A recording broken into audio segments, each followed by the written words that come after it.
Welcome back, you night owls. Tonight we're pulling back the heavy woolen curtains on a subject that probably feels a little awkward.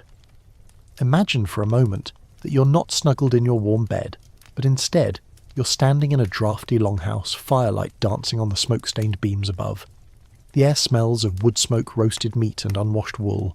You glance across the room and lock eyes with someone who catches your attention. This isn't the part where you slide into their DMs. This is the part where you consider the very real possibility of a literal blood feud. The rules of engagement here are a tangled web of public rituals and family obligations that would make your dating apps look like a walk in the park. You'd need the social dexterity of a diplomat and the courage of a berserker just to get to a first date. You probably wouldn't survive this, or at the very least, you'd be hopelessly confused. So before you get comfortable, take a moment to like the video and subscribe, but only if you genuinely enjoy what I do here. Let me know where you're listening from and what time it is for you in the comments below. Now, dim the lights, maybe turn on a fan for that soft background hum, and let's ease into tonight's journey together. You find yourself in a world where romance, as we know it, is a foreign concept. Forget candlelit dinners and whispered sweet nothings. The Viking approach to courtship was less about fluttering hearts, and more about a calculated public display of intent. It began with the simple, yet profound act of gift-giving. Not a box of chocolates or a sparkly ring, but something far more personal and steeped in social hierarchy. A man, if he was truly interested, might send a shirt to the woman he desired. Now, before you start picturing something from a modern high street, understand that this wasn't just any shirt. This was a finely woven garment, perhaps even embroidered, a testament to his wealth and skill. The woman's acceptance of this shirt was a silent but clear signal that she was open to his advances. It was a subtle dance of textiles and unspoken promises. Historians still argue whether this was a universal practice or a regional oddity, but the essence remains. Gifts were the language of love. But this wasn't just a private exchange. The whole village, it seemed, was watching. Courtship was a community spectacle, a very public affair. You'd have people whispering in the corners of the longhouse, assessing the potential match. They weren't just looking at the two of you, they were looking at your families, your lands, your reputation. If you were a man, your family's standing and the number of cattle you owned mattered far more than your charming smile. If you were a woman, your lineage and the dowry your family could provide were your most valuable assets. The quirky tidbit here is that in some sagas, it's not the man who initiates contact, but the woman. A bold woman might send a gift or a messenger to a man she found worthy, turning the traditional power dynamic on its head. It was a society where women had more agency than you might think, at least in some respects. But even then, it was a practical matter. They were looking for a good provider, a strong leader, and someone who would honour their family name. You're not just marrying a person, you're marrying a whole lineage, a whole history of feuds and alliances, triumphs and tragedies. Let's talk about the public display of affection, or the lack thereof. In our world, you might hold hands or share a quick kiss in public. In the Viking world, such things were rare. Instead, affection was often shown through actions and public gestures of respect. A man might publicly praise his wife's weaving skills or her ability to manage the household. A woman might speak highly of her husband's bravery in battle or his wisdom in a tribal meeting. It was a form of showing that you were a united, respected pair. In some ways, it was more powerful than any fleeting touch.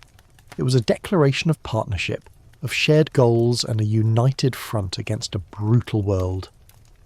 The fringe fact that sometimes pops up in the sagas is the idea of a love stone. These were not heart-shaped trinkets, but smooth river stones, sometimes carved with runes, that a man might give to a woman as a tangible symbol of his affection. It was a private gesture in a very public world, a little secret just for the two of them. Now, let's step back and consider the sheer awkwardness of this all. Imagine the pressure. Your family's watching, your neighbours are gossiping, and the fate of your clan might literally depend on you making a good match. There's no escaping to a quiet corner for a chat. No, every move you make is scrutinised. This is where the humour comes in. Think of the modern equivalent. Imagine if every time you went on a date, your entire family, plus all your neighbours, were sitting at the next table, furiously taking notes and rating your performance. You'd probably just stay home and be a cat person, right? That's kind of the vibe here. but with significantly higher stakes. Your choice of a partner could lead to a powerful alliance, or it could lead to a bloody feud that spans generations. No pressure. The ultimate goal of this courtship wasn't romance, but stability. It was about creating a strong family unit that could survive the harsh winters, the constant threat of raids, and the political machinations of the Jarls. The man was expected to be a good provider, a skilled warrior, and a wise leader. The woman was expected to be a capable household manager, a skilled craftswoman, and a strong mother.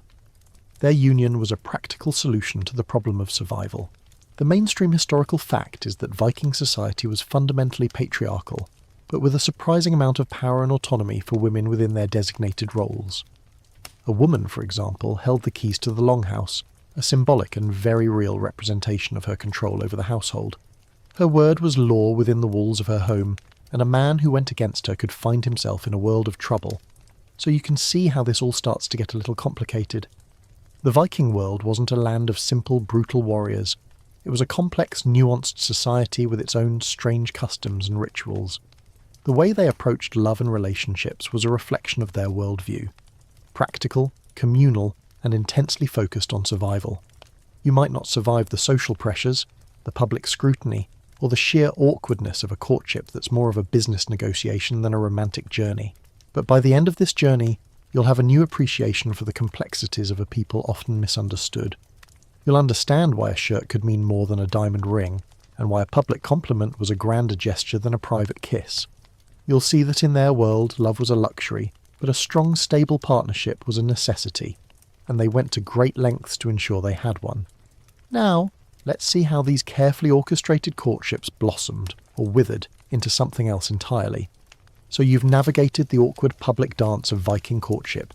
You've sent a shirt, had your lineage scrutinised, and survived the village gossip. Now, you stand on the brink of something even more complex: marriage. Forget everything you think you know about tying the knot. In our world, a wedding is often seen as the culmination of a romantic journey. In the Viking Age, it was, at its heart, a legal and economic contract, a business merger with a little bit of ceremony thrown in. Your heart might be involved, but your family's reputation, your land, and your future all hang in the balance. The single, most important thing you could bring to the table was your social status, because it determined the quality of the alliance you were about to forge. The marriage process itself was a fascinating blend of ritual and negotiation. It began not with a romantic proposal, but with a formal meeting, often between the groom's family and the bride's father or male guardian. This meeting was called a brudekaup, which literally means bride price buying. The groom and his family would come to the bride's home, often bringing a host of well-wishers and gifts.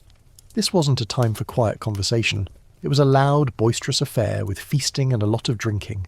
The negotiations were done publicly, with witnesses to ensure that all parties were in agreement.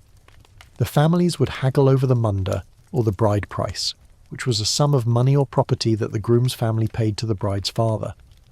This was not a payment for the woman herself, but a kind of compensation to her family for the loss of her labour, and more importantly, a guarantee of her security in the marriage. But the woman wasn't just a passive pawn in this game. The mainstream historical fact is that a woman brought a dowry, or heimafylgja, to the marriage. This was her personal property, lands, cattle, heirlooms, that remained hers even after the wedding. She could, in theory, use this dowry to support herself if the marriage ended in divorce or if her husband died. This dowry was a significant source of a woman's power and independence. A wealthy woman with a large dowry was a prize catch, and a man who married her was not just getting a wife, he was acquiring significant assets. This is where the business merger analogy really holds up. You weren't just gaining a partner, you were gaining land, prestige, and a crucial family alliance. Historians still argue whether the munda and the dowry were equal exchanges, or if one held more weight than the other. But what's clear is that both were essential parts of the marital contract. Now, imagine this scene. You're sitting in the longhouse, a huge fire crackling in the centre. Your future husband's family is on one side, your family on the other. The air is thick with the scent of roasted meat and mead. You're not expected to speak much, but you're expected to be present, a visible testament to the value you bring to the union. A humorous observation is the sheer amount of drinking that accompanied these negotiations. It's no wonder they needed so many witnesses. Half the people in the room were probably too drunk to remember the specifics. But the witness-heavy nature of the wedding wasn't just for memory's sake. It was a crucial part of the legal process. In a society without written contracts, a marriage was sealed by public declaration and the communal memory of those present. Let's talk about the wedding ceremony itself. The quirky tidbit here is that the consummation of the marriage wasn't just a private affair. In some accounts, the wedding night was a public event, with the couple retiring to a bedchamber in the longhouse, witnessed by others to ensure the marriage was valid. This was less about voyeurism and more about legal certainty. The public witness of the consummation proved that the marriage had been fully enacted and was not just an unfulfilled promise. The following morning, the husband would present his new wife with a morgengifu, or a morning gift. This was a gift of property, often land or jewellery, given to the wife in recognition of her virginity, or, more generally, her first night as a married woman. It was a symbolic gesture, but one with real economic value, further solidifying her financial security. The wedding rituals were also steeped in symbolism. One fascinating fringe fact is the role of the sword. The groom would often present his new wife with a sword, not as a weapon for her to use, but as a symbolic gesture of her new role as mistress of the household. It was a way of saying, "My home is now yours, and you are its protector." In turn, the bride might pass down a sword from her family, symbolising the union of the two lineages. The couple would then share a ritual meal, often with mead, to seal their new partnership. There was a sense that the two families, and their gods, were united in this act. The gods, particularly Thor and Freya, were invoked to bless the union with fertility and prosperity. But what about love? Where does romance fit into all of this? The sagas, those epic tales of Viking heroes and their deeds, often portray love and passion, but it's important to remember that these were often works of fiction, or at the very least, romanticised versions of real events. The reality for most people was probably far more pragmatic. You weren't necessarily expected to be head over heels in love with your spouse, but you were expected to be a good partner, a loyal companion, and a strong contributor to the household. A good marriage was one that was stable, prosperous, and produced healthy children. Love, if it came at all, was a pleasant side effect. This is a far cry from our modern ideal of a love match, where everything else is secondary. The Viking way was to secure your future first, and hope that affection would follow. So, you're married. The feast is over, the witnesses have gone home, and you are now the mistress of a Viking longhouse. Your husband is your partner, but you are not his subordinate in all things. You hold the keys to the household, a powerful symbol of your authority. You manage the food, the clothing, the livestock, and the children. Your word is law within your domain. This isn't just a domestic role, it's a position of immense responsibility and power. A woman who ran a successful longhouse was a respected figure in the community, and her husband was seen as lucky to have her. The partnership was a two-way street, with each person having their own clearly defined and equally vital sphere of influence. This is a refreshing contrast to the stereotype of the Viking woman as a mere chattel. The most shocking thing about this all, perhaps, is how logical it is. In a brutal world where survival was a daily struggle, a marriage based on love and emotion alone was a risky gamble. A marriage based on economic stability and family alliances, however, was a smart bet. It was a way of ensuring that you and your children would have a better chance of surviving, and even thriving. It might not be the romantic ideal we have today, but it was a system that worked for them. It was a testament to their practicality, their focus on community over the individual, and their deep understanding of the harsh realities of their world. So, as you drift off to sleep tonight, maybe you can spare a thought for the Viking newlyweds, toasting their new partnership with mead not for love, but for the promise of a stable, prosperous future. And remember, that morning gift of a valuable piece of land? Now that's a way to start a marriage. You've made it through courtship and marriage, a partnership forged in practicality and public record. But what happens when that partnership sours? In our world, divorce is often a long, emotionally draining legal battle. In the Viking Age, it was something else entirely, a surprising testament to a woman's power. You might imagine a society of brutal patriarchal warriors where women had no recourse, but that's where the sagas and our modern stereotypes get it wrong. The shocking truth is that a Viking woman had a far easier time divorcing her husband than many women would for centuries to come. The grounds for divorce were fascinating, and they tell you a lot about what Viking society valued. It wasn't about irreconcilable differences or a loss of love. It was about specific, often surprisingly petty transgressions. One of the most famous and, frankly, hilarious reasons a woman could divorce her husband was for a clothing faux pas. Yes, you heard that right. If a man wore a tunic that was so long it exposed the hem of his undergarments, his wife could divorce him. The logic here was rooted in a deep sense of social shame. Such an act was considered effeminate and dishonourable, a public display of poor taste that reflected poorly on the entire household.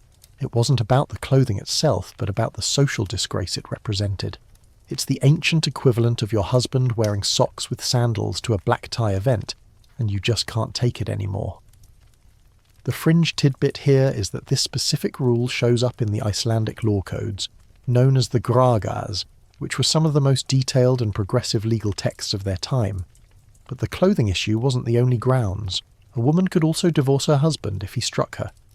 This might not seem surprising to us, but for many historical societies, domestic abuse was not a legal reason to end a marriage. In the Viking world, it was. If a man hit his wife, she had the legal right to end the marriage. This wasn't just a physical boundary, it was a matter of honour. A woman's honour was her own, and a man who violated it in such a way was not a worthy partner. The mainstream historical fact is that Viking law was surprisingly protective of a woman's honour and dignity, a stark contrast to the brutal image we often have of the era. Another, more serious ground for divorce was if a husband failed to provide for his family. In a world where starvation and hardship were a constant threat, a man's primary duty was to be a good provider. If he was lazy, squandered his wealth, or was simply inept at farming or raiding, his wife could take him to court and end the marriage. This underscores the fundamentally practical nature of Viking marriage. It wasn't a romantic contract, it was a partnership for survival. If your partner wasn't pulling their weight, you had the right to dissolve the partnership and find a new one. This also reveals the power of the dowry. Remember that dowry we talked about in the last section? It was a woman's financial safety net. If she divorced her husband, she took her dowry with her, ensuring that she and her children wouldn't be left destitute. The process of divorce was also surprisingly straightforward, at least on paper. A woman would declare her intention to divorce in front of witnesses, often a specified number of people in a public place. In some cases, this was done at the family's home, at the doorstep, and by the bed. This was a symbolic way of severing the legal ties of marriage. From the public face of the home to the most intimate place of the home, she would then formally declare the divorce in a public assembly, like the Thing or local council. The man, if he disagreed, could fight it, but the woman's power to initiate the process was undeniable. The tricky part, and what historians still argue whether it was common or just a legal curiosity, was the enforcement. How easy was it for a woman to actually leave and find a new partner, especially if her ex-husband was a powerful or violent man? It's one thing to have a law, it's another to enforce it. There's a quirky and humorous aspect to this as well. Imagine the kind of gossip this must have generated. The Longhouse was already a hub of social activity, but a public divorce would have been the talk of the town for weeks. Did you hear?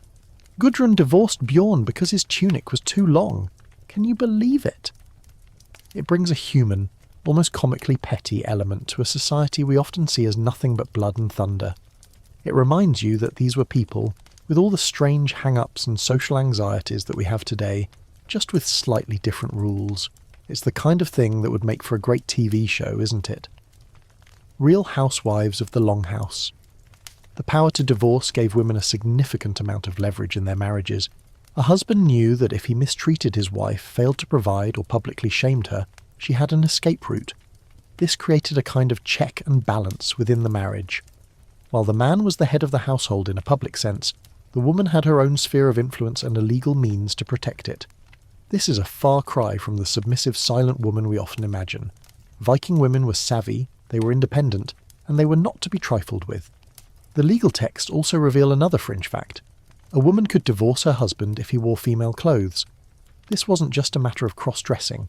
It was linked to the concept of ergi, which we'll get into later, but essentially it meant unmanly or submissive behaviour. A man who wore women's clothes was, in the eyes of Viking society not a man, and a woman was legally entitled to divorce a man who was not a man. This underscores the rigid gender roles and the high value placed on masculinity, but it also, once again, shows a woman's power to enforce those roles. She wasn't just a spectator, she was a participant in the social and legal fabric of her world. So, as you get ready to close your eyes, think about the Viking woman. She wasn't a damsel in distress. She was a partner in a tough world, and she had the legal tools to protect herself and her family if that partnership went south. The next time you see a movie with a Viking warrior, remember that the woman waiting for him back in the longhouse had the power to kick him out for a wardrobe malfunction. It's a testament to the complexity of a society that was both brutal and surprisingly progressive in its legal framework. It's a reminder that history is rarely as simple as we imagine it, and that the past is full of surprises. Welcome back, you weary traveller through the misty fjords of Viking history. So far you've learned that Viking marriage was more of a business merger than a love affair, and that Viking women had surprising power, even the ability to divorce a man for a fashion disaster. Now, let's wade into some even muddier waters, the concept of polygamy and concubines. This isn't a simple topic, it's a tangled knot of social class, economics and power dynamics that would make your head spin. You're probably picturing a powerful jarl surrounded by a bevy of beautiful women, and in some cases you'd be right. The mainstream historical fact is that polygamy, or having multiple wives, was practiced, but it was largely confined to the upper echelons of Viking society. A man's ability to take on multiple wives was a direct reflection of his wealth and status. Maintaining one household was a challenge. Maintaining several required a level of prosperity that most free farmers or bondi simply couldn't afford. Each wife required her own household, her own dowry, and her own staff, and the children she bore were all legitimate heirs. A man who could support multiple households was a man of immense power, and his many children would extend his influence even further. It was a way of building an empire, one marriage at a time. But this isn't the whole story. The more common arrangement was for a man to have one primary wife and a number of concubines, or frilla. A concubine was a woman who lived with a man and bore his children, but she was not his legal wife. She didn't have a dowry, and her children, while they might be loved and even provided for, the concubines and their children were in a much more precarious position. Their status and security dependent entirely on the good graces of the man and to a lesser extent his legal wife. The quirky tidbit here is that in some sagas, we see the legal wife and the concubine living under the same roof, sometimes even working together. It's not a situation you'd expect to be peaceful, and often it wasn't. There are tales of rivalries, jealousy, and even violence between the wives and concubines, and their respective children. But there are also stories where the Husfreyja treats the concubine's children as her own, a testament to the practicalities of a world where every pair of hands was needed. It's a testament to the complex human emotions at play in a system that seems, to our modern eyes, utterly cold and transactional. So how did a woman become a concubine? It wasn't always a choice. Sometimes it was a result of a raid, where a woman from a conquered land was taken as a captive.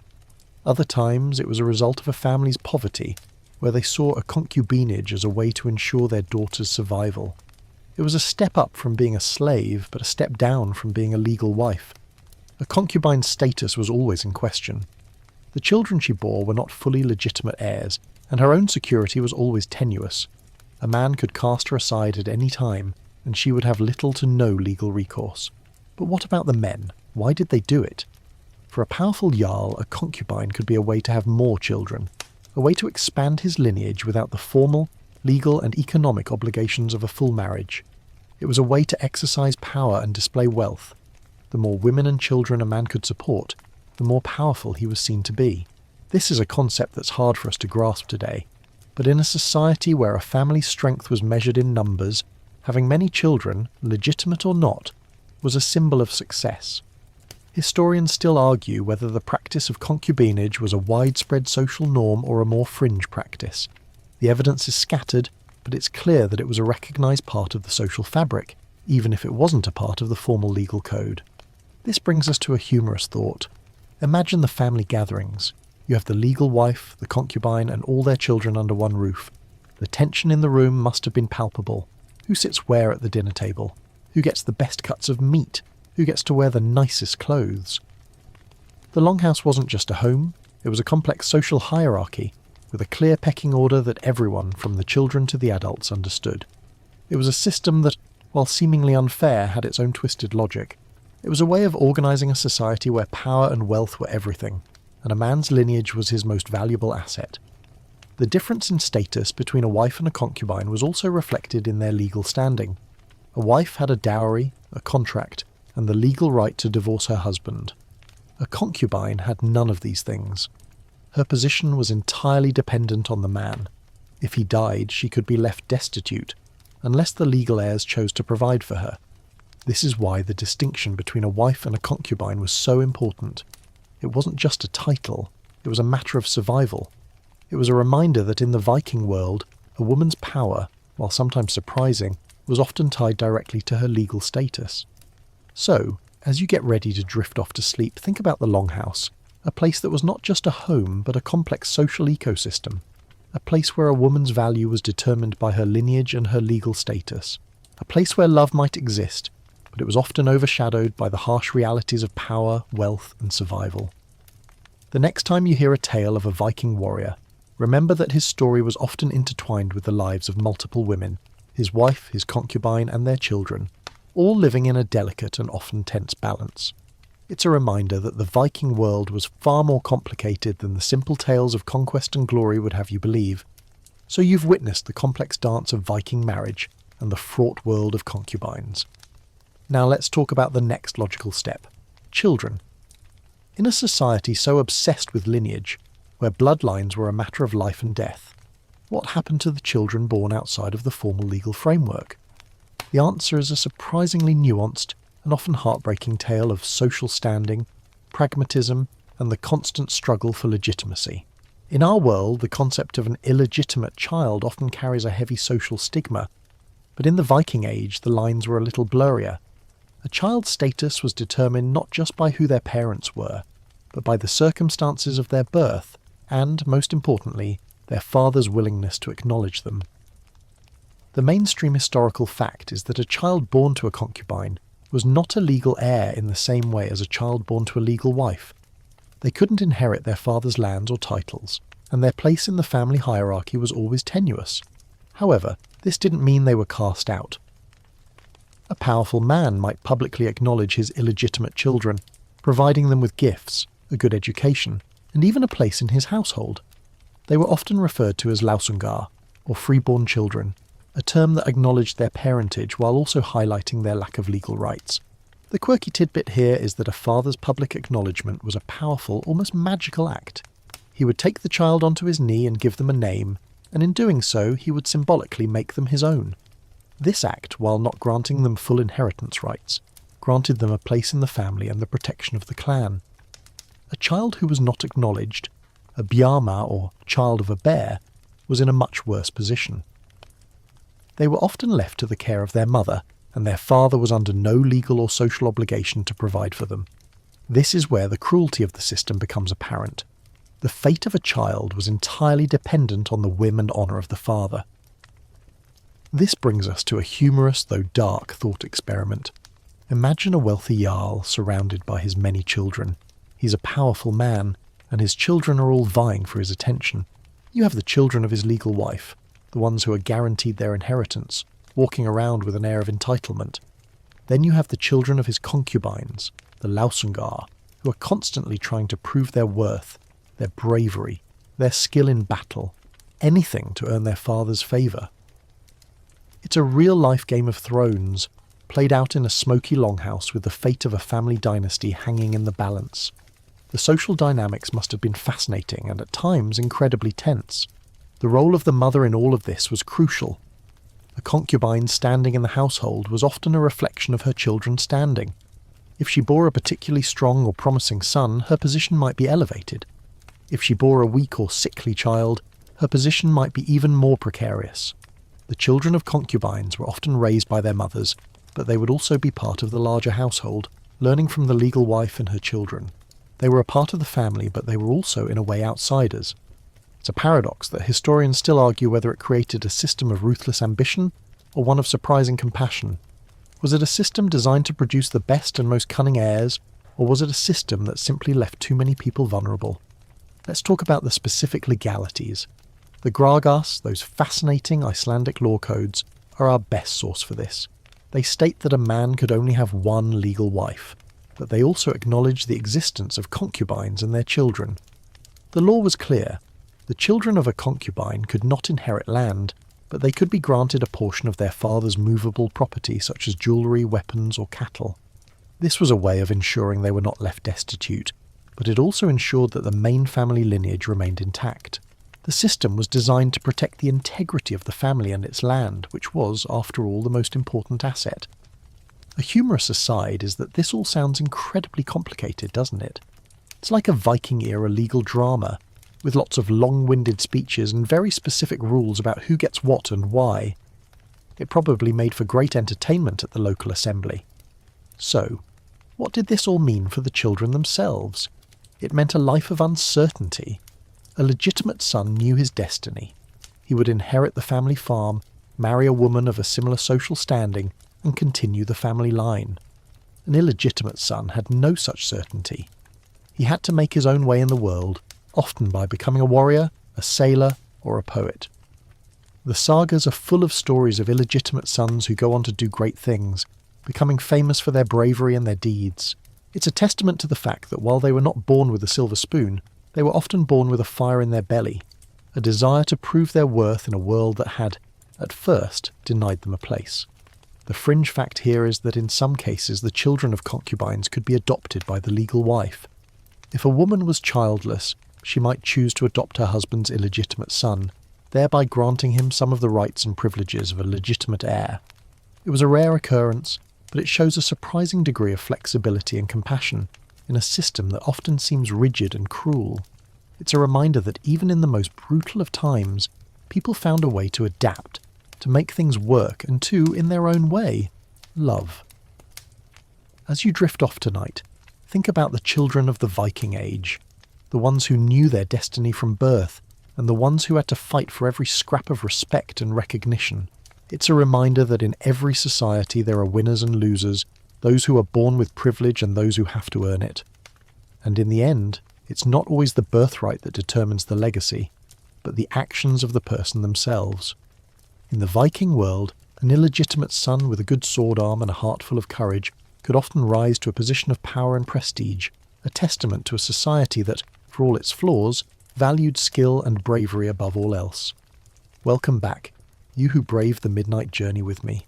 So far we've waded through the murky social waters of Viking marriage, divorce, and the thorny issue of inheritance. Now, let's talk about something that might make you feel a little less squeamish and a lot more itchy: Viking hygiene. In a world where sex was a public affair and lineage was everything, how you presented yourself was of paramount importance. The surprising and frankly gross truth is that Vikings were surprisingly clean, but their methods might make you want to invest in a lot of hand sanitizer. You're probably picturing a grimy, unwashed brute, a stereotype perpetuated by Hollywood movies and popular fiction. But the mainstream historical fact is that Vikings were, for their time, quite meticulous about their personal hygiene. They were famous across Europe for their cleanliness, so much so that an English chronicler once complained that the Viking invaders were far too well groomed and made the Englishmen look bad. He was particularly incensed that the Vikings had a weekly bath, a practice that was far from common in Anglo-Saxon England. They even had a designated day for bathing, Saturday, which in Old Norse was Laugardag, meaning washing day. So what did this hygienic routine look like? You'll learn about their surprisingly advanced tools. They had a whole toolkit of grooming implements, much like we have today. Archaeologists have found a wealth of combs, tweezers, ear cleaners, and razors made from bone and antler. These weren't just for looking good, they were essential for keeping lice and other parasites at bay. The comb, in particular, was a treasured possession, often passed down through generations. A humorous observation here is that the Vikings were essentially the metrosexuals of the Dark Ages. They cared about their appearance, and they weren't afraid to show it. It's a far cry from the hairy, unkempt image we often have. But let's talk about the more unpleasant side of things.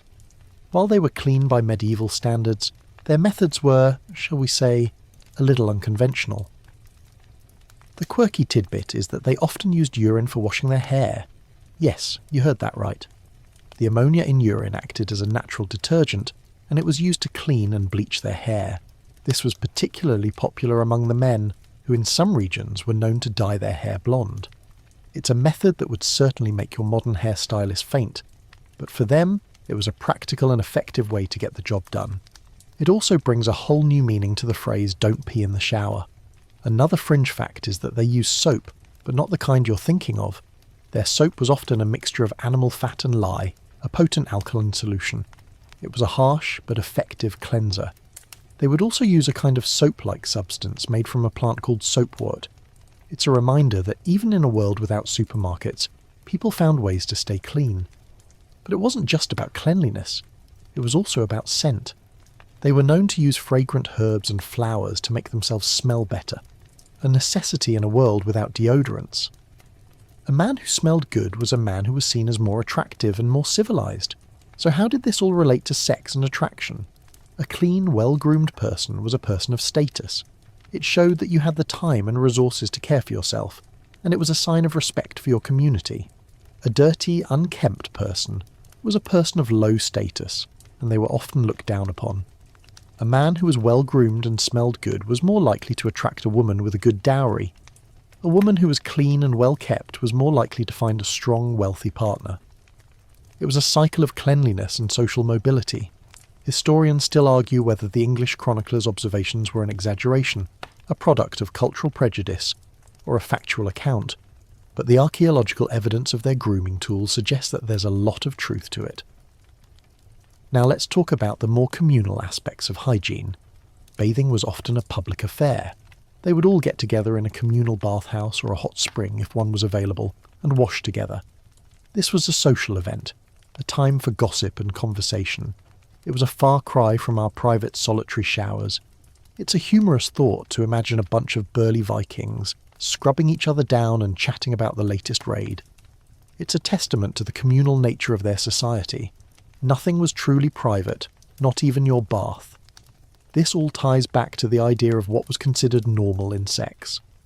A man who was clean and well-groomed was seen as a better potential partner, not just because he was more attractive, but because he was seen as a man who could provide and care for his family. His attention to detail in his personal life was a reflection of his attention to detail in his professional life.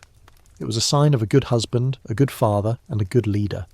So, as you get ready to drift off to sleep, think about the Vikings. Not the unwashed brutes of popular culture, but the fastidious, well-groomed warriors who cared deeply about their appearance. Think about the women who chose their partners not just for their strength in battle, but for their ability to wield a comb and a pair of tweezers. It's a reminder that in every society, even the most brutal, there are surprising and often delightful contradictions. And maybe, just maybe, it's a reminder to take a shower tomorrow. You know, just in case. Welcome back, you who find comfort in the Twilight's embrace. We've journeyed through the intricacies of Viking courtship and the surprising truths of their hygiene. Now let's talk about something that might make you feel a little less comfortable in your own skin, the public nature of private life. You're used to closing a door, drawing a curtain, and having a space all to yourself. In the Viking Age, such a thing was a luxury reserved for the gods. Intimacy, love, and even the most personal moments were often a community affair, with little privacy to be found. You are, for all intents and purposes, a resident of a Viking longhouse. This isn't a small, cosy cottage. This is a massive communal space, a single-room dwelling that houses not just your immediate family, but often multiple generations, labourers, and even livestock. The longhouse was the centre of life, a place for eating, sleeping, working, and socialising. It was, in short, a home for everyone and a private space for no one. The mainstream historical fact is that the architecture of the longhouse was a direct reflection of their communal society. It was designed to keep everyone together, to share the warmth of the central fire, and to ensure that no one was ever truly alone. So, where did you find privacy? The simple answer is, you didn't. The sleeping arrangements were a testament to this lack of personal space. Everyone slept on raised platforms along the walls, sharing blankets and body heat. There were no separate bedrooms, no quiet corners for a private conversation. The sounds of the household, the snoring, the talking, the children crying, the animals snuffling, were a constant backdrop to your life. A humorous thought here is that this was the original open-plan living. but with way more people and way less square footage per person. This communal living had a profound effect on intimate relationships. The quirky tidbit is that even the most private moments were often semi-public. There was no retiring to a bedroom for an intimate moment. There was simply a quiet spot on the sleeping platform, with the sounds of the rest of the household as your soundtrack. This might seem shocking and a little voyeuristic to us, but for them it was just normal. It was a part of life, a natural consequence of their living arrangements. It was a kind of social contract. You give up your privacy, and in return you get the security and warmth of the community. This public nature of private life also extended to other aspects of their lives. Birth and death were not private affairs, they were community events. A woman would give birth surrounded by other women, and a person would die surrounded by their family and friends. It was a way of reinforcing the idea that your life, from beginning to end, was intertwined with the lives of everyone around you. You weren't just an individual, you were a part of a larger whole. Let's talk about the specific dynamics of this. In a world with so little privacy, honour was everything. A man who was a good husband and a good father would be seen by everyone. His actions, both good and bad, were on public display. A woman who was a good wife and a skilled household manager would be praised and respected by the entire community. There was no hiding a bad marriage or a poorly run household. The pressure to conform to social norms was immense, because there was no escape from the watchful eyes of your community.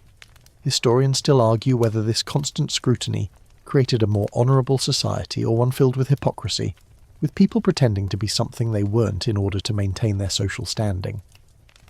The lack of privacy also meant that gossip was a powerful social tool. A person's reputation could be made or broken by a few whispered words around the fire. A man who was seen as lazy, or a woman who was seen as a poor manager, could find themselves on the outside of the community, ostracised and alone. This social pressure acted as a kind of legal system, enforcing good behaviour in a way that formal laws couldn't. It was a system that was both a source of security and a source of constant anxiety. The fringe fact here is that some of the sagas actually detail the legal right to privacy, but it was a very limited one. A man could, in theory, declare a certain area of his land to be his private property, and anyone who trespassed could be punished. But this was a legal fiction, a way of protecting property, not a way of ensuring personal privacy.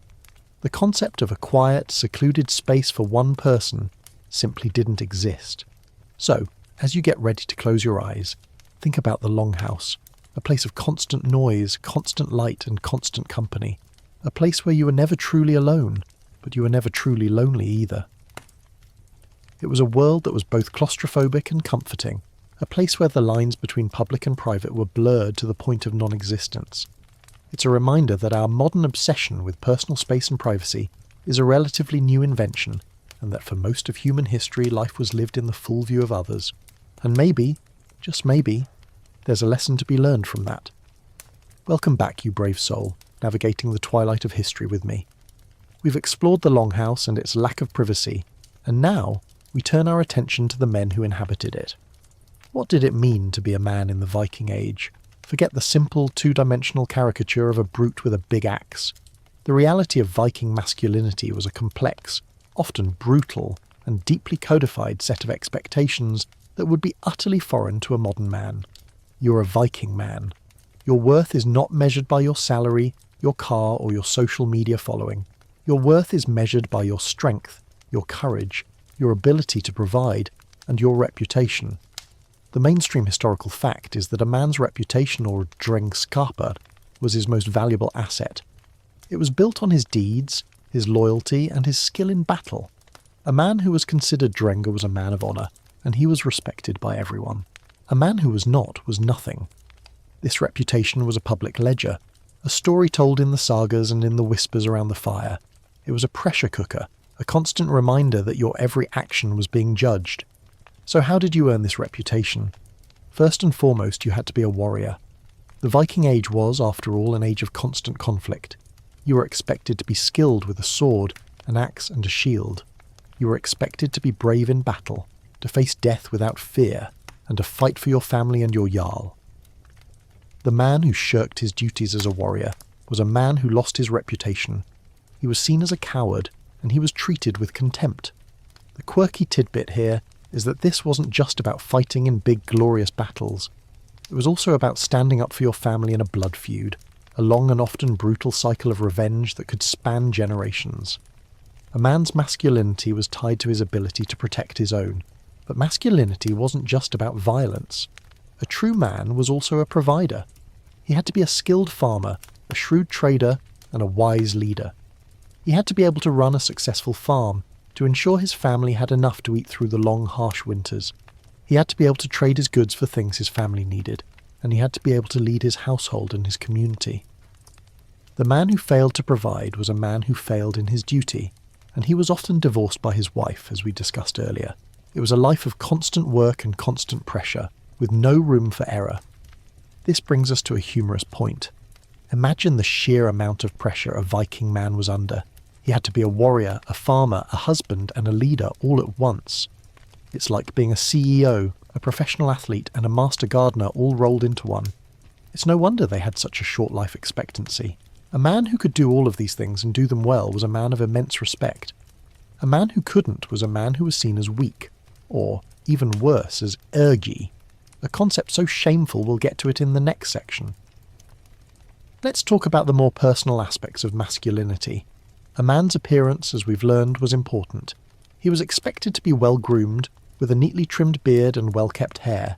A man who was unkempt was a man who was seen as lazy, and a lazy man was a poor provider. But it wasn't just about looking good, it was about appearing powerful. A man's clothing and jewellery were a reflection of his wealth and his status. A man who wore fine clothes and expensive jewellery was a man who was to be respected. This is the fringe fact that often gets overlooked. The Vikings were not just concerned with being tough, they were also concerned with being fashionable. The pressure to conform to these ideals was immense, and it often led to a kind of hyper-masculinity that we would find shocking today. A man was expected to be stoic, to show no fear, and to never, ever show weakness. The sagas are full of stories of men who, even on their deathbed, refused to show pain or fear. This was the ideal, a kind of superhuman stoicism that was seen as the pinnacle of masculinity. Historians still argue whether this was a realistic ideal or a romanticised one, a literary trope that was more aspirational than actual. But what is clear is that it was the standard by which all men were judged. This all relates back to sex and relationships in a very direct way. A man who was a respected warrior and a good provider was a man who was seen as a good potential husband. A man who was a coward, a poor provider, or a man of low reputation was a man who would struggle to find a wife. The very act of finding a partner was a reflection of your masculinity, your ability to provide, and your reputation in the community. It was a high-stakes game, with the winner getting a good wife and a secure future, and the loser getting, well, nothing. So, as you get ready to drift off, think about the Viking man, a man who lived a life of constant pressure, a life where his every action was judged, and a life where his reputation was everything. A man who had to be a warrior, a provider, and a leader, all while maintaining a perfectly trimmed beard. It's a reminder that masculinity in every age is a social construct, and that in the Viking Age, it was a construct that was both brutally simple and incredibly complex. Welcome back, you nocturnal historian. Last time, we peered into the hyper-masculine world of the Viking man, a world of warriors, providers, and stoic heroes. Now, let's talk about what happened when a man failed to live up to those impossibly high standards.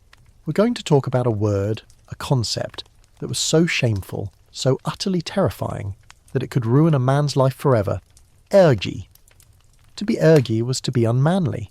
It was a label for a man who was seen as weak, cowardly, or, most damningly, sexually submissive. The mainstream historical fact is that this wasn't just a social insult, it was a legal concept, a formal accusation that could lead to a man being ostracised, outlawed, and even killed.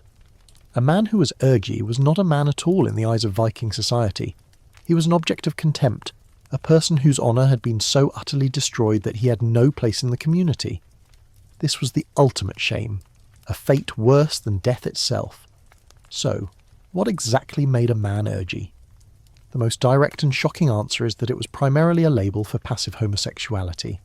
The Viking worldview was one of dominance and submission, and this extended to sexual relationships. A man who took the dominant role was seen as powerful and masculine. A A man who took the passive or receptive role was seen as having surrendered his masculinity, as having been conquered. This wasn't a matter of sexual orientation, it was a matter of power. A man could have sex with another man and not be ergy, as long as he was the dominant partner. It was the act of submission that was so utterly shameful. The fringe fact here is that this was a legal concept with very specific consequences. If a man was accused of being ergy and couldn't prove his innocence in court, he could be outlawed, which meant he lost all his legal protections and could be killed by anyone without consequence. It was a social death sentence, but ergy wasn't just about sex. It was a broader term for any behaviour that was considered unmanly. A man who ran from a battle, a man who was lazy or a poor provider, a man who showed fear or weakness. All of these things could be seen as ergy. It was a catch-all term for failing to live up to the brutal ideals of Viking masculinity. This is where the humour comes in a very dark and sarcastic way. Imagine being a Viking man, constantly living in fear that some small mistake, a moment of cowardice, a bad business deal, or a poor harvest, could lead to you being labelled as ergy and losing everything. It was a life lived on a razor's edge, with no room for error. It's like a medieval version of cancel culture, but with way more swords and way more permanent consequences. The pressure to avoid being ergy was immense, and it shaped everything about a man's life. It influenced how he fought, how he traded, and how he interacted with others. A man had to constantly project an image of strength and dominance. He couldn't afford to be seen as weak. Not for a moment. This is what historians still argue about. Was this system a way of ensuring that Viking society was populated by strong, capable men? Or was it a system that created a culture of fear and violence, where men were too scared to be anything other than a warrior? It's a complex question with no easy answer. Let's look at some of the more specific examples of ergy from the sagas. One of the most famous is a man who wears women's clothes. We touched on this in an earlier section, but it's worth revisiting. A man who wore women's clothes was, in the eyes of Viking society, not a man. This wasn't about gender identity, it was about social roles. A man's role was to be a warrior and a provider. A woman's role was to be a household manager and a mother. A man who chose to blur those lines was seen as having abdicated his duties, as having become something less than a man. The quirky tidbit here is that in some cases, men who were accused of being ergy could challenge their accuser to a duel, a holmgang. If they won, their honour was restored. If they lost, well, they were dead anyway, so it didn't really matter. It was a high-stakes way of settling a very serious dispute. The concept of ergy also had a profound effect on the way Viking men viewed each other. It created a culture of constant suspicion and judgment. You had to be careful about what you said, how you acted, and who you associated with. A simple rumour could destroy a man's life. This is a far cry from the modern idea of a man being able to express his emotions and show his vulnerabilities. In the Viking world, such things were a death sentence, a one-way ticket to being labelled as ergy. So, as you get ready to drift off to sleep, think about the word ergy. It wasn't just an insult, it was a weapon. It was a way of enforcing a brutal, unyielding code of masculinity. It was a reminder that in the Viking world, being a man wasn't just a matter of biology. It was a matter of honour, and that honour was something that could be lost in an instant. It's a chilling reminder of how fragile a man's standing could be, and how high the stakes were in a world where reputation was everything. Sweet dreams. Welcome back, you who dare to listen to the whispers of a forgotten world. Last time, we delved into the chilling concept of ergy and the brutal standards of Viking masculinity. Now, let's talk about something even more strange. Something that could turn a man into a pariah and a woman into a powerful seer, Cedar. This was not just magic. It was a deeply shaming, gender-bending practice that would be utterly incomprehensible to us today. You find yourself in a world where magic is not a fantasy, but a very real and very dangerous force. The mainstream historical fact is that there were two main types of magic in the Viking world, one for men and one for women. The magic for men, called Galder, was a kind of runic spellcasting, a way of manipulating the world through powerful words and symbols. This was seen as a masculine, honourable practice, a way for a man to enhance his skills in battle or his luck in a raid. It was a kind of magic that was about control, and it was a source of power and prestige. But then there was Cedar. The quirky tidbit here is that cedar was considered a feminine art, a form of magic that was often associated with prophecy, divination, and a kind of otherworldly trance. It was a magic of submission and receptivity, of allowing the spirits to flow through you and guide you. And for a man, this was the ultimate shame. A man who practiced cedar was seen as ergi, as unmanly, because he had surrendered his will, his dominance and his masculinity to a greater, more feminine force. He was seen as a pervert, a social outcast, and a man who had lost all his honour.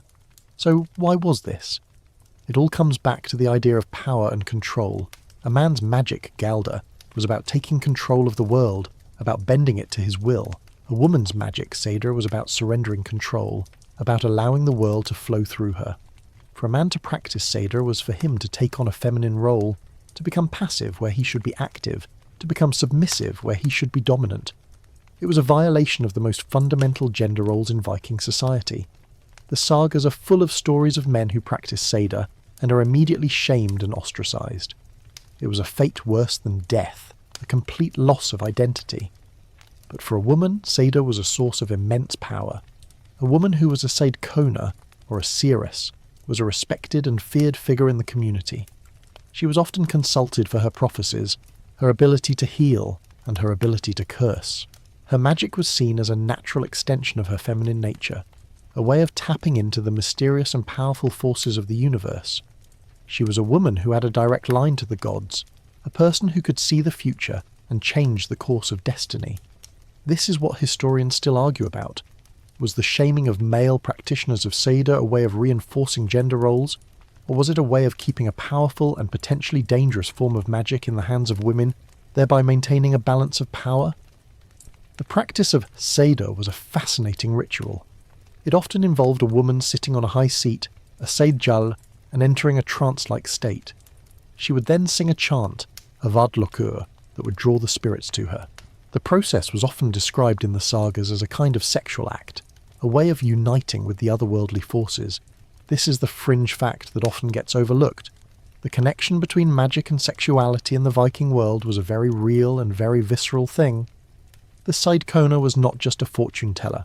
She was a conduit for a kind of raw, primal energy, a woman who was in touch with the deepest mysteries of the universe. So, how did a man get involved in this? In some rare cases, a man might be forced into it, as a kind of punishment. In others, a man might choose to do it, perhaps out of a desperate need for power or knowledge. But the consequences were always the same. He would be branded as ergi, his reputation would be destroyed, and he would be cast out of the community. A humorous, though dark, observation is the sheer amount of irony in this. A man who was a fierce warrior, a brave raider, and a powerful leader could lose everything for a single act of what we would call spiritual exploration. It's a testament to the rigid, unbending nature of their social code. The shame of Seda also extended to the gods. Odin, the chief of the gods, was said to have learned Seda from the goddess Freya, and for this, he was often seen as having a feminine side, a side that was both a source of immense wisdom and a source of shame. It's a reminder that even the gods were not immune to the social rules of the Viking world. This blurring of gender roles and the shame that came with it was a fundamental part of their worldview. So, as you get ready to drift off to sleep, think about the two types of magic: the man's magic, about control and dominance, and the woman's magic about surrender and prophecy. And think about the man who dared to cross that line, who dared to take on a woman's power and the terrible price he paid for it. It's a reminder that in the Viking world, even the most otherworldly acts were governed by the very earthly rules of gender and honour.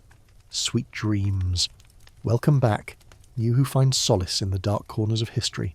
We've journeyed through magic and shame, and now we come to a subject that is as grim as it is unavoidable: the sexual violence of a Viking raid. You're probably picturing a scene from a movie, all fire and steel, but the reality was far more brutal and far more deeply ingrained in the Viking worldview. Sexual violence was not just a side effect of war, it was a deliberate strategic tool of domination. You find yourself on a longship, the salt spray whipping your face, the sound of oars cutting through the water. You're a Viking warrior, and you're on a raid. Your goal is not just to acquire gold and slaves, but to assert your dominance, to show your enemies that they are conquered and that you are the master. The mainstream historical fact is that sexual violence was a common and often expected part of a Viking raid. It was a way of humiliating the enemy, of dishonouring their men, and of asserting control over their women. It was a brutal form of psychological warfare, a way of breaking the spirit of a community long after the physical fighting had ended. So, how did this all work? It was all about honour and shame. A man's honour was tied to his ability to protect his family and his community. When his wife or daughters were taken and violated, his honour was utterly destroyed. He had failed in his most basic duty. The woman's honour was also at stake, but in a different way. While she was seen as a victim, her violation was also a deep and lasting shame on her family. It was a stain that would be hard, if not impossible, to wash away. This is where the grim pragmatism of the Viking worldview comes in. The men who committed these acts were not just acting out of a desire for violence, they were acting out of a desire for dominance. They were saying, "We have conquered your land, we have killed your men, and we have taken your women. You are nothing, but what about the women who were taken?" The quirky tidbit here is that they were often not just seen as a source of sexual gratification. They were seen as a source of new blood, a way of strengthening the Viking lineage. A woman who was taken on a raid might become a concubine, a slave, or even a wife. Her children would be raised as Vikings, and in some cases they might even go on to become powerful leaders. It was a twisted form of assimilation, a way of absorbing the conquered people into the Viking fold. It was a system that was both cruel and, in its own way, pragmatic. This all brings us to a humorous, though incredibly dark thought. Imagine being a Viking warrior and coming home from a raid with a new wife. The social dynamics must have been fascinating. The legal wife, the one with the dowry and the power, would have to deal with this new woman, a woman who had been taken by force. There would be a kind of cold, quiet war being fought in the Longhouse, a war of social standing and power dynamics. The legal wife would have the law on her side, but the concubine might have the favour of the husband. It was a situation that was ripe for conflict and intrigue, a real-life soap opera with very high stakes. The sagas, those epic tales of Viking heroes, often gloss over this grim reality. They focus on the glory of battle, the thrill of the raid, and the wealth that was acquired. But historians still argue about how common sexual violence was, and how it was viewed by the Vikings themselves. Was it seen as a necessary evil, a regrettable part of war? Or was it seen as a glorious act of dominance, a way of proving your masculinity? The evidence is scattered, but it's clear that it was a recognised part of their world, a brutal and undeniable fact of life. The fringe fact here is that the Vikings had a legal code, the Gragas, that had very specific laws about sexual violence. A man who raped a woman could be fined, or even outlawed.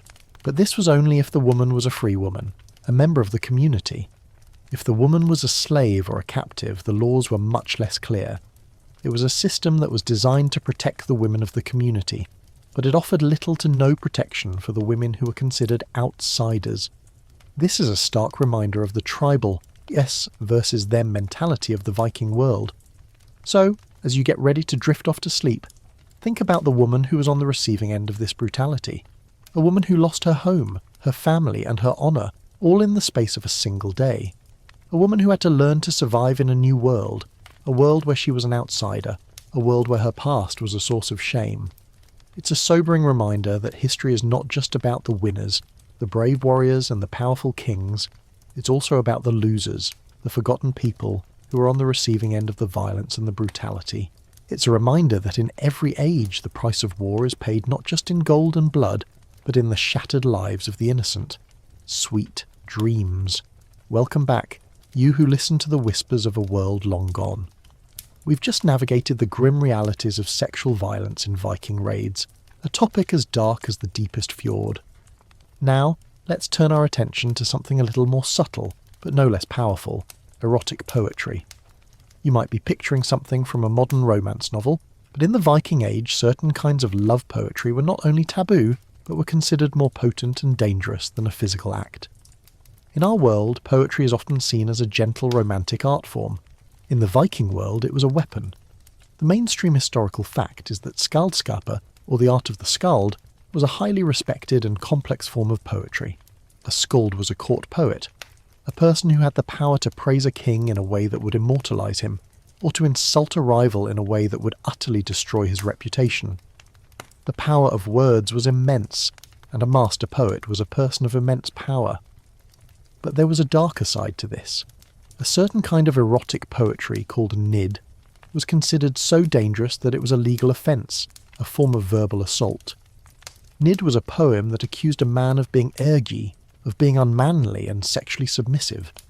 The quirky tidbit here is that this wasn't just a simple insult, it was a curse. The poem, once spoken, was believed to have a real physical effect on the man it was aimed at. It was said to have the power to weaken him, to make him sick, and to make him utterly powerless. This is where the magic of the Viking world and the social realities of their lives collided in a very real and very dangerous way.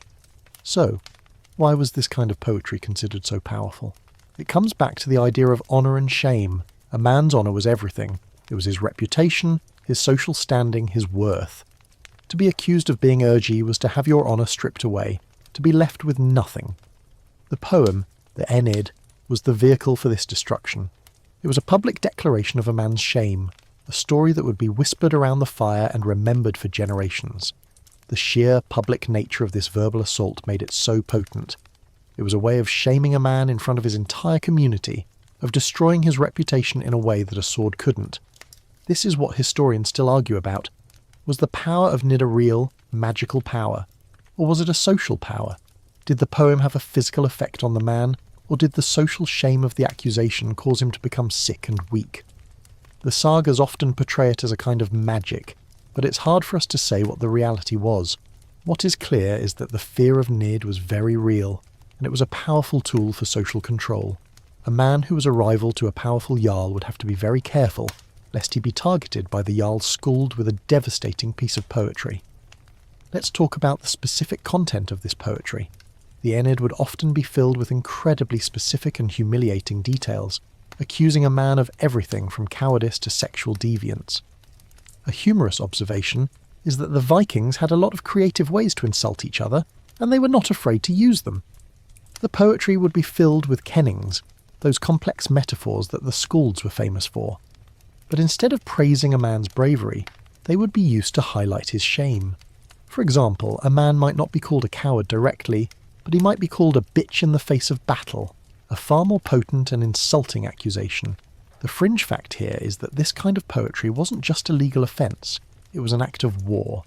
A powerful man who was the subject of Enid had a legal right to kill the poet, or the man who commissioned the poem without facing any legal consequences.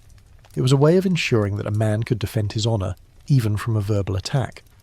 This is a powerful reminder of how seriously the Vikings took their honour. A word could be more dangerous than a sword, and a poem could be more deadly than an axe. So as you get ready to drift off to sleep, think about the power of words. In our world, we often take them for granted.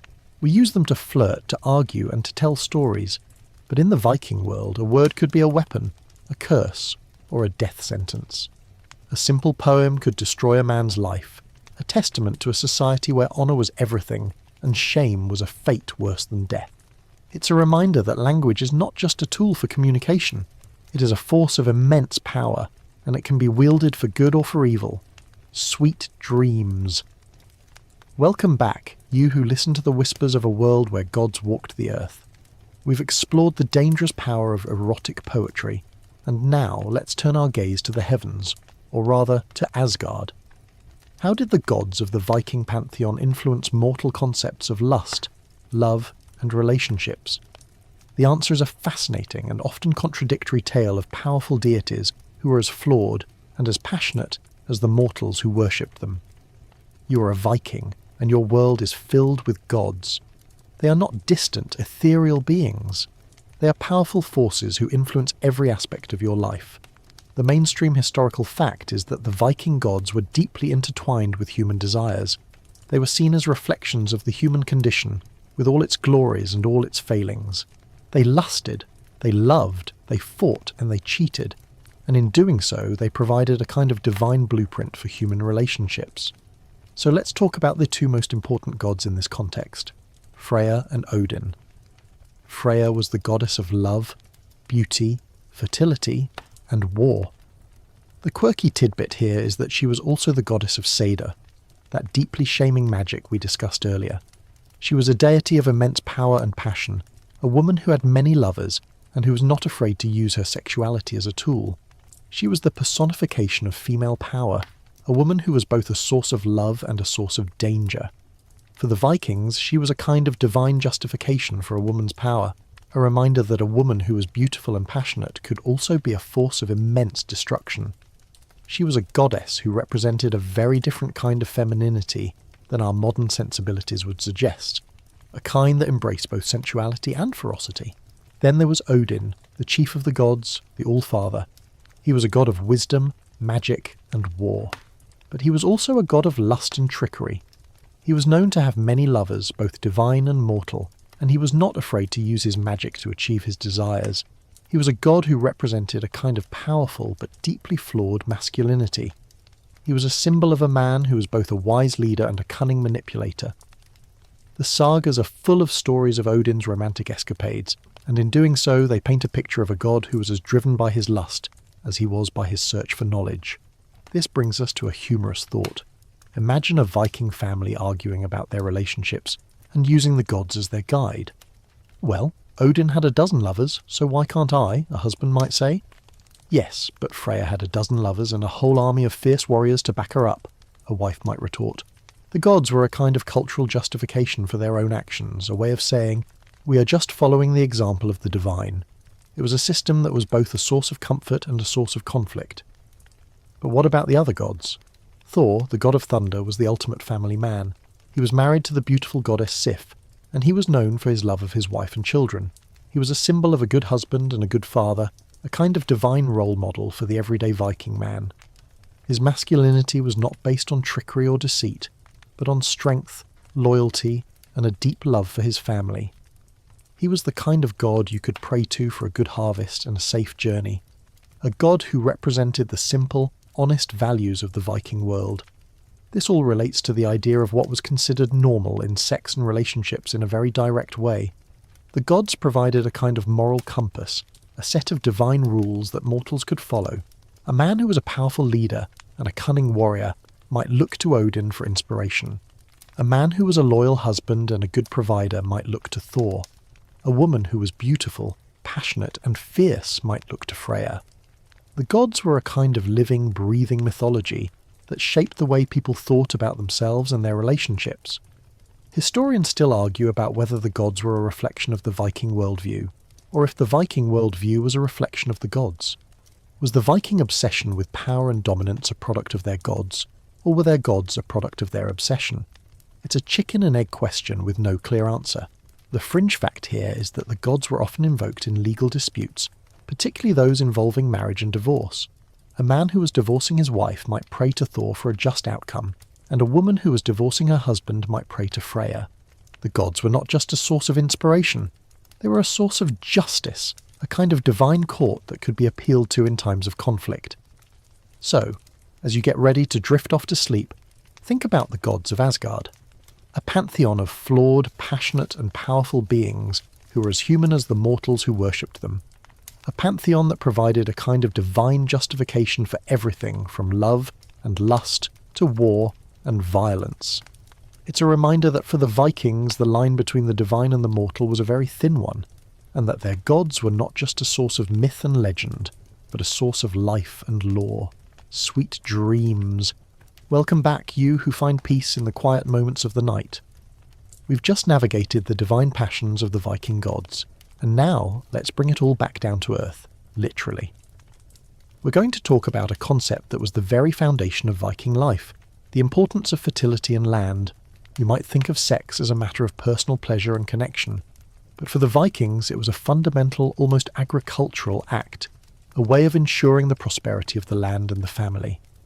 You are a Viking farmer, a bondi. Your life is governed by the seasons, by the sun and the soil. Your most important asset is not your sword or your ship, it is your land. The mainstream historical fact is that in Viking society, land was everything. It was the source of your food, your wealth, and your social standing. A man without land was a man without a future, and a family without a fertile piece of ground was a family doomed to a life of poverty and struggle. This is where sex comes in a very practical and very direct way. The fertility of the land and the fertility of the family were seen as two sides of the same coin, two parts of a single, interconnected whole. So how did this all work? The act of sex was not just about procreation, it was a ritual, a way of ensuring the fertility of the land. The quirky tidbit here is that in some sagas and historical accounts, a man and a woman would have sex in the fields, a kind of magical act to ensure a good harvest. It was a way of saying, just as we are fertile, so too will the land be fertile. It was a deeply pagan belief, a remnant of an ancient worldview that saw no separation between the human world and the natural world. This brings us to a humorous, though deeply practical thought. Imagine the pressure of this. Your harvest isn't just dependent on the weather, it's dependent on your love life. It's a kind of cosmic performance anxiety. A bad harvest could be blamed on a poor sex life, a lack of passion, or a failure to perform the proper rituals. It was a system that linked personal actions to communal outcomes in a very direct and very public way. It's the ancient equivalent of blaming your bad luck on a Friday the 13th, but with a lot more at stake. The role of the woman in all of this was crucial. A woman's fertility was seen as her most valuable asset, a source of power and prestige. A woman who was able to bear many healthy children was a woman who was seen as a divine gift, a source of prosperity and strength for her family. A woman who was barren, however, was a source of shame and disappointment. Her infertility was not just a personal tragedy, it was a communal one, a threat to the family's future and the land's prosperity. This is what historians still argue about. Was the pressure on women to be fertile a form of oppression, a way of reducing them to their biological function, or was it a way of elevating them, of seeing their ability to create life as a kind of magical divine power? The legal codes, particularly the Gragas, also reflect this obsession with fertility. A man who was unable to have children could be divorced by his wife, a kind of legal acknowledgement that a marriage without children was, in a very real sense, a failed marriage. The purpose of marriage was to create a family and to ensure the survival of the lineage. A marriage that failed to do this was a marriage that had failed in its most basic duty. This is a stark contrast to our modern view of marriage as a romantic union, a partnership that can exist with or without children. The fringe fact here is that the Vikings had a number of fertility rituals, some of them quite strange, that they would perform to ensure a good harvest and a fertile family. They would make sacrifices to the gods of fertility, like Freya and Freya, and they would perform rituals that were meant to mimic the act of procreation. They would even have symbolic marriages between the land and the people, a way of ensuring that the two were united in a single fertile embrace. It's a reminder that their worldview was deeply animistic, a world where the land, the people and the gods were all part of a single living organism. So, as you get ready to drift off to sleep, think about the Viking farmer, a man who looked at his wife and saw not just a partner, but a source of life. A man who looked at his land and saw not just a piece of ground, but a living, breathing entity that was tied to his own destiny. It's a reminder that for the Vikings, sex was not just a personal act, it was a communal one, a ritual that was meant to ensure the survival and prosperity of their entire world.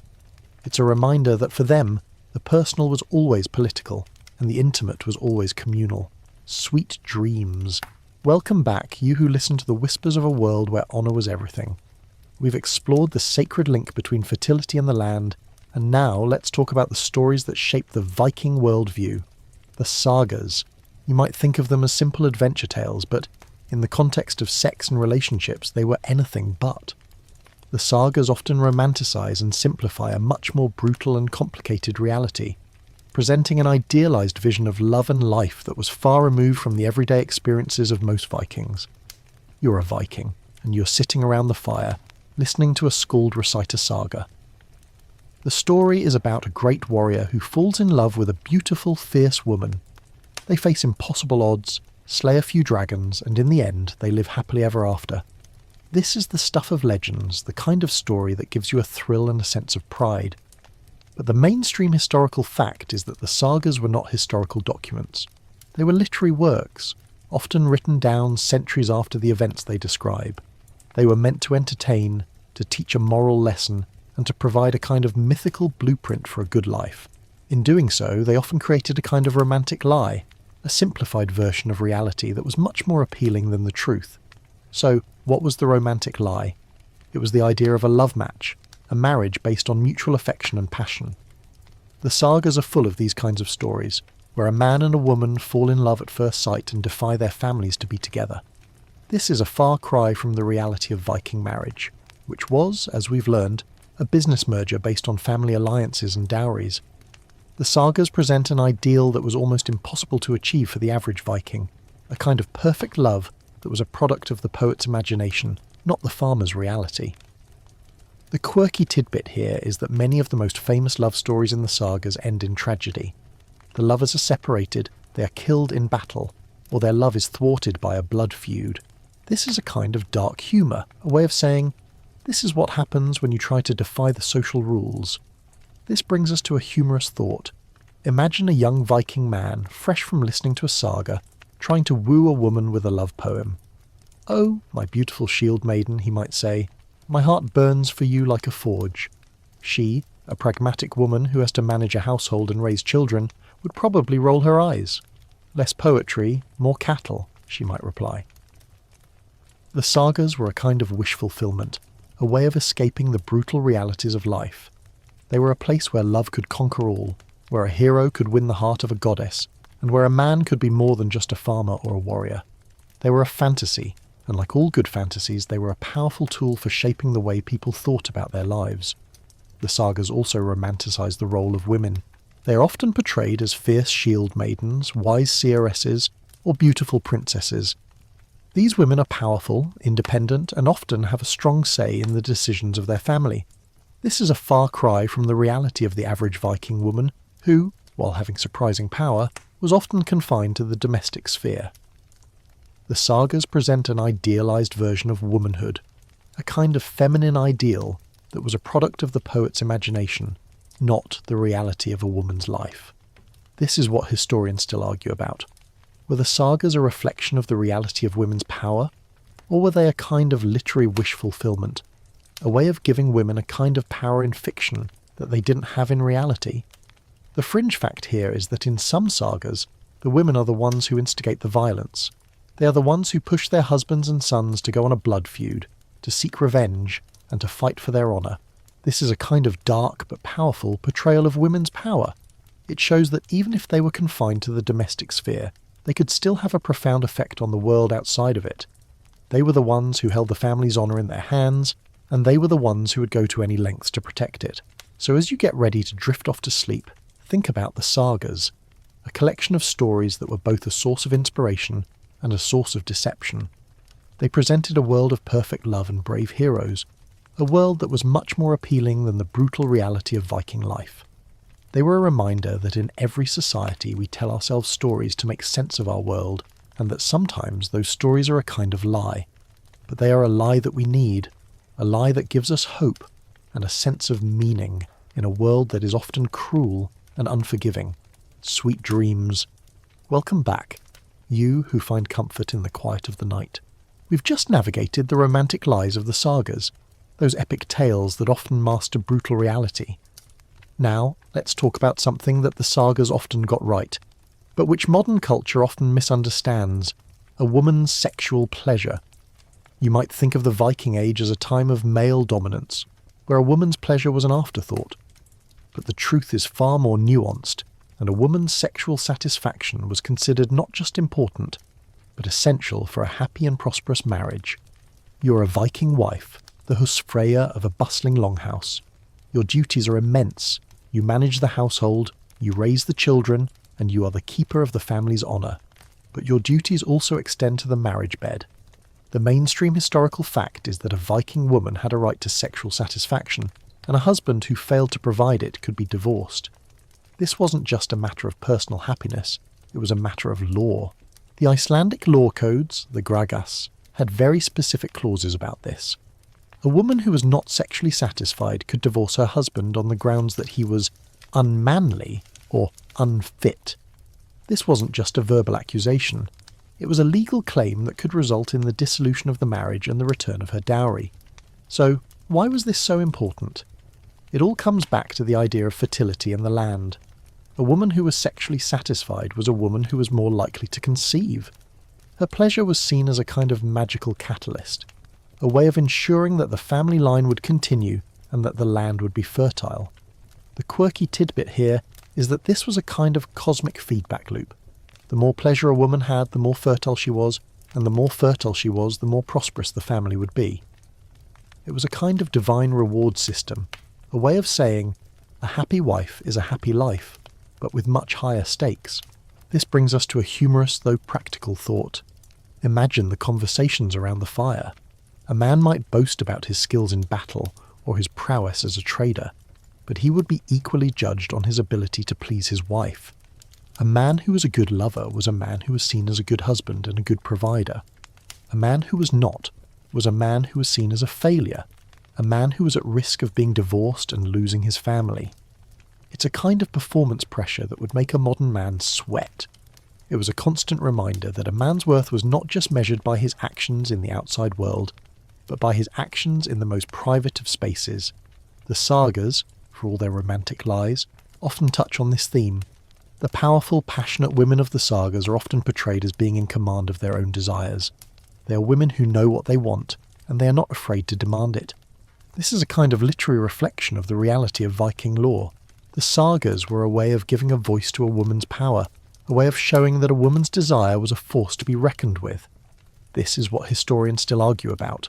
Was the focus on a woman's sexual satisfaction a genuine concern for her happiness, or was it just another way of ensuring the continuation of the family line? Was it a form of liberation, or was it just another form of control? The fringe fact here is that the Vikings had a number of love potions and aphrodisiacs made from herbs and plants that were meant to enhance sexual pleasure. They were a kind of magical tool, a way of ensuring that a man could perform his duties and that a woman could be satisfied. They were a kind of ancient version of a modern-day health supplement, a way of ensuring that everything in the marriage, from the family to the land, was as fertile and prosperous as possible. So, as you get ready to drift off to sleep, think about the Viking woman. A woman who was not just a partner, but a source of life. A woman whose pleasure was not just a personal matter, but a communal one. A woman who had the legal right to demand satisfaction, and the power to end a marriage if she didn't get it. It's a reminder that in every society, even the most brutal, there are surprising and often delightful contradictions. It's a reminder that the personal is always political, and that in the Viking world, the bed was as much a place of law and order as it was a place of love and lust. Sweet dreams. Welcome back, you who listen to the whispers of a world with different rules. We've explored a woman's right to sexual satisfaction, and now let's talk about something even more unusual. The curious case of the gender blender. You might think of the Viking Age as a time of rigid, unbending gender roles, and in many ways you'd be right. But there were rare instances of gender blurring, moments where the lines between what was male and what was female became wonderfully, and sometimes dangerously blurred. You are a Viking, and your world is built on a foundation of clear gender roles. A man is a warrior and a provider. A woman is a household manager and a mother. This is the bedrock of your society, a system that, while seemingly unfair to us, provided a sense of order and stability. But then you hear a story, a whisper around the fire, of a person who doesn't fit into these neat categories. The mainstream historical fact is that while most people conform to these roles, there were rare individuals who defied them. The sagas, those epic tales that often romanticize and simplify reality, also hint at these individuals. People who are both male and female, who are neither and both. So, who are these people? The quirky tidbit here is that in some sagas, there are characters who are described as having a kind of dual nature. They are men who have the wisdom of a woman, or women who have the strength of a man. These characters are often seen as being touched by the gods, as having a kind of divine gift. They are not seen as a threat to the social order, they are seen as a kind of magical exception, a testament to the power and mystery of the universe. This is a far cry from our modern understanding of gender identity, but it shows a surprising amount of flexibility in a society that was otherwise so rigid. This brings us to a humorous, though deeply human thought. Imagine a Viking family trying to make sense of this. My son is a great warrior, a father might say, but he has the wisdom of his mother. It is a gift from Odin. It was a way of making sense of a world that was often confusing and contradictory. It was a way of taking a person who didn't fit into the social norms and making them a part of the story. It was a way of turning a social anomaly into a kind of divine blessing. It's a testament to the human need to find a place for everyone, even for the people who don't fit into our neat little boxes. But what about the more dangerous side of this? The gender blurring was not always seen as a gift. As we've learned, a man who was seen as ergy or unmanly was a man who was utterly shamed. The line between a man who was a gender blender and a man who was ergy was a very thin one. It was all about context and power. A powerful man who was seen as having a kind of dual nature might be seen as a divine gift. A poor man, or a man of low social standing, who was seen as having the same dual nature might be seen as a pervert, and he would be ostracised and shamed. This is what historians still argue about. Was the gender blurring a real phenomenon, or was it a literary trope, a way of giving a character a kind of magical power? And if it was real, how common was it? The fringe fact here is that there are accounts of male priests of the goddess Freya, a role that was almost exclusively for women. These men were often seen as having a kind of feminine nature, and they were respected, but they were also seen as being not quite men.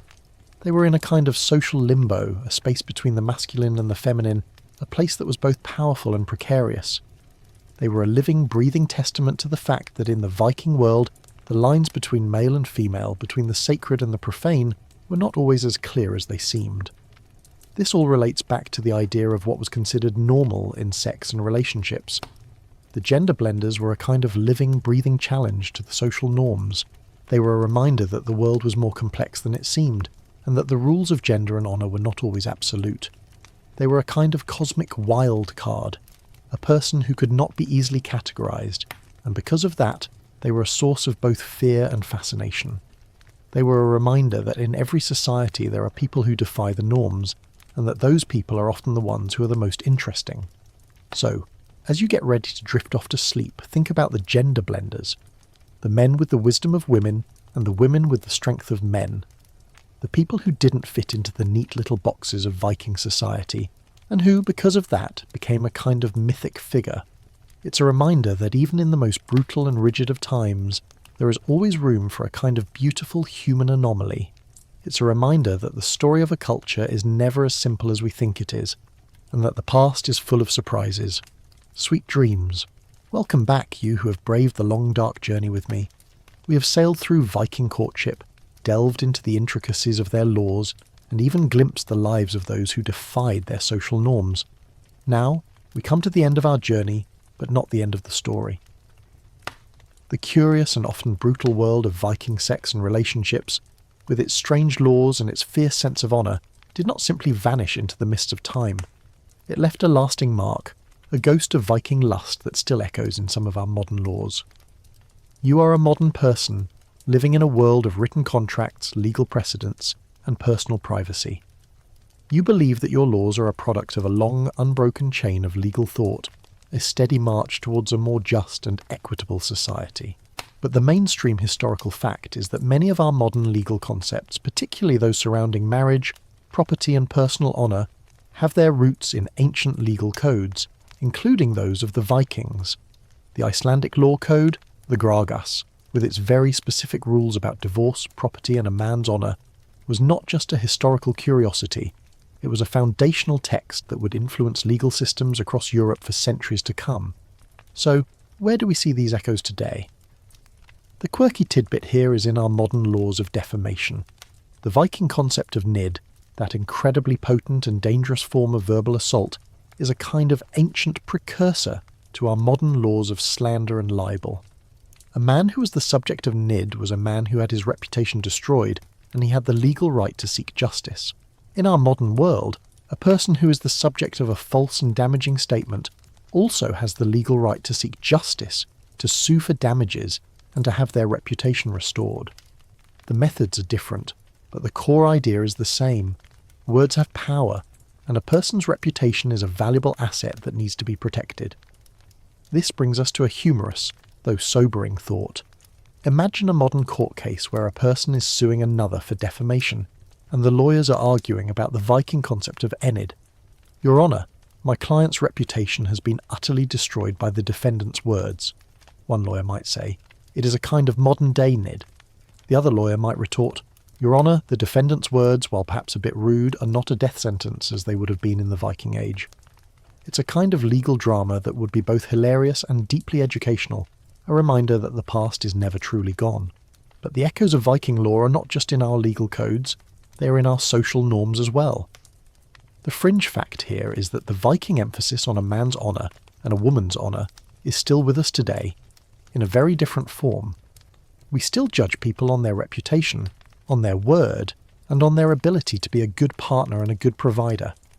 We might not call it drengskaper, but we still have a very clear idea of what it means to be a person of honour, and we still have a very clear idea of what it means to be a person who is not. This all relates back to the idea of what was normal in sex and relationships. The Viking world, with its arranged marriages, its concubines, its high-stakes divorces, and its gender-blurring figures, might seem utterly foreign to us. But at its heart, it was a world that was grappling with the same questions we are today. What does it mean to be a good partner? What does it mean to be a good parent? And what does it mean to be a person of honour in a world that is often chaotic and unforgiving? The answers they came up with were different from ours, but the questions were the same. Historians still argue whether the Viking legal codes were a product of their brutal, patriarchal society, or whether they were a kind of surprising beacon of proto-feminism, a legal system that gave women more rights and power than many of their contemporaries. The truth, as we've learned, is probably somewhere in the middle.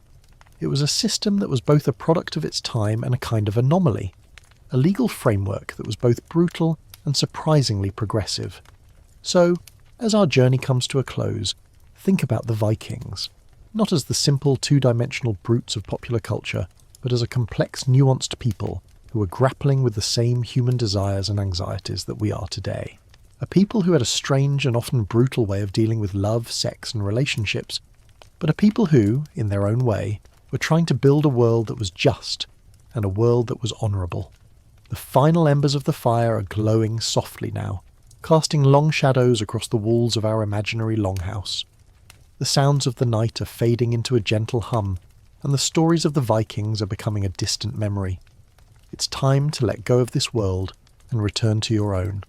The lessons we've learned are not about the brutality or the strange customs, but about the enduring power of human stories, the way the past shapes the present, and the way that even in the darkest of times, people found a way to love, to laugh, and to live. The stories are finished. The journey is over. The echoes of the past are fading into silence. Now you can rest.